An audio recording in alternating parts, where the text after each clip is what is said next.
Hey, my beauties, good afternoon to you.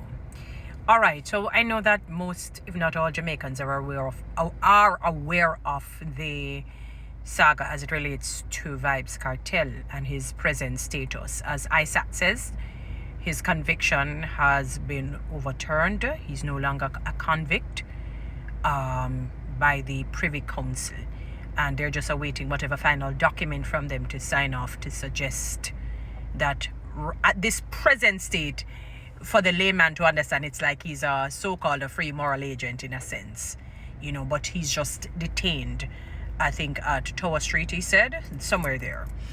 GP, what we know as GP.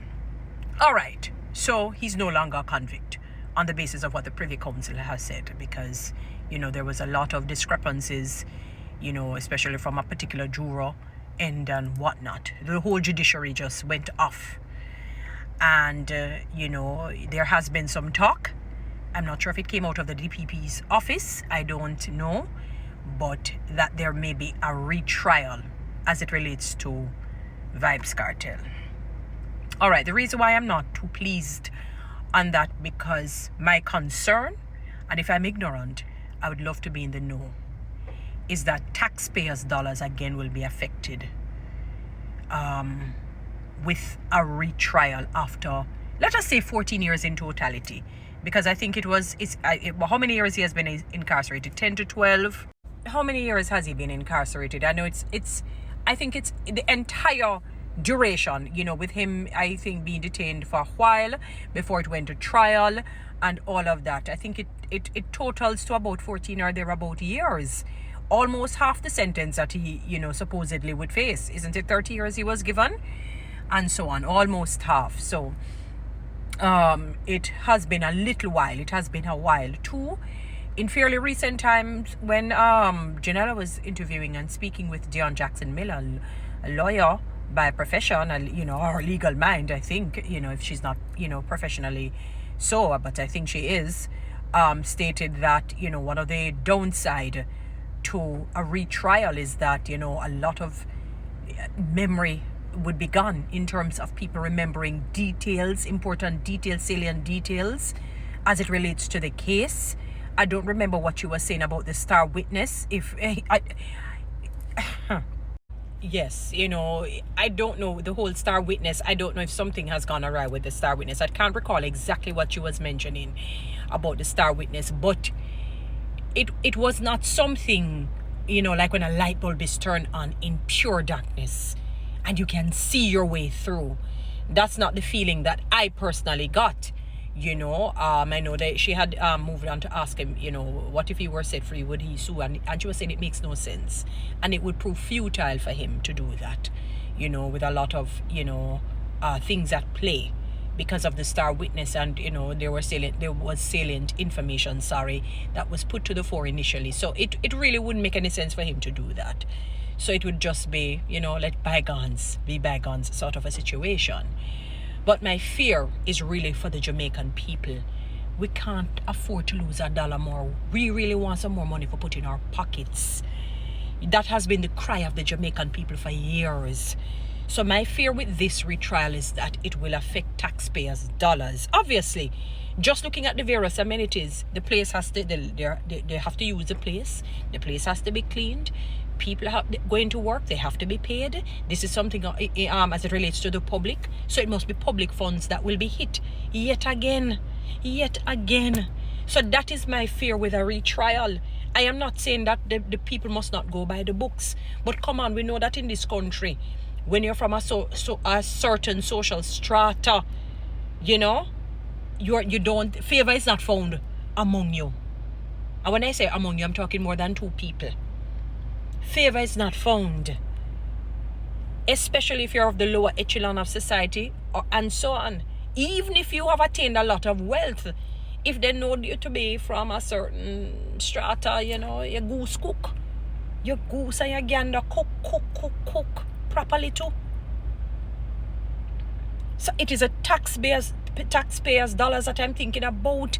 Jamaica is in a difficult time financially. The people are bawling for money. So we really cannot, my take on it is that it will hit us. Taxpayers' dollars would have to be used in some sense. They're using a place, light will be turned on, air conditioning unit, the place need to be cleaned, people have to be paid because lawyers will now come on and all kinds of things. Yeah, my phone died, beautiful people. So, you know, I didn't want to have to play back to see where I reach in this video. But anyway, I'm just hoping that it will not hit the taxpayers' dollars again. I mean, how much more can we take as a Jamaican as a people, as Jamaican people? How much more can we take financially? Now, don't get me wrong, people. I'm not saying that we should negate the laws of the land. Don't get me wrong. There are people, if we're gonna do that, people, we're going to have to split fairness with justice. There are many people that are on the outside that should be in, and many on the in that should be on the outside. If you were to measure it pound for pound, weight for weight, even in terms of degree, because as humans we tend to be like that. We tend to put things in priority, or in terms of what is more critical, what is more acute, what we think is more serious than some. That's how we are, you know. That's how we are. And I can understand that, you know, because some things will carry more weight. I've often, even for example, on the positive end, as it relates to public sector workers and being paid properly. You know, yes, we're all, whether civil servants or, you know, other public sector workers, some will carry a little bit more weight because of the nature of their jobs. I mean, if you're a doctor, if you're a nurse, because you deal with direct life and death, physical life and death, you know, I can understand you being more essential than a lawyer, than a teacher. But because of the nature of your job, it doesn't mean that you're a more important human being. It's just because of the nature of what you're required to do. But the teacher is very salient, very important. So is a police officer, the firefighter, and the civil servant. It doesn't mean that you're not essential. It's just that some things will carry more weight. Similarly, if you shed innocent blood versus blood that is not innocent, there is a marked difference. You know, even God, when he was telling Saul, which he disobeyed him, said, get rid of every one of them. Get rid of every one of them. Hold back nobody, spare no one. It wasn't innocent. Some you may think, it was innocent, but when even though it may be children, women and men and all of that, God knows what he knows. Because years later, many decades later, when you checked, what's the name of that king that Saul had saved? King Agag, I think his name was. When they check his lineage, he was linked to Haman. He was linked to Haman. Remember Haman who built the gallows to kill Mordecai? He built the gallows to kill. He was a wicked man, a very narcissistic, arrogant man. Very. Simply because Saul didn't get rid of him. So I'm saying that, you know, for you to read between the lines. And don't get me wrong, I am not, you know, I am very compassionate to people's pain and their hurt and their cries. But there are some people who are just not innocent, and some blood that has been shed. Oh, no. Let me tell you, they're really not innocent. And let me tell you something. Even if you escape the laws of the land, you cannot escape the laws of God.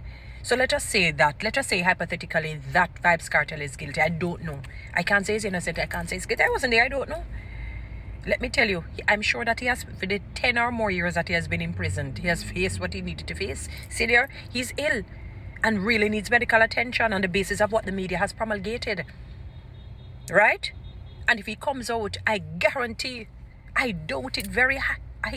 That he would want to go back down a road like that if he's guilty, if he's known to be somebody of bad influence. Because I'm sure I'm going to tell you, prison life ain't no sweet. Remember the Fitzroy song? Prison life ain't no matter who you think you be, no matter how you're big and bad. I just don't want taxpayers to lose out again financially.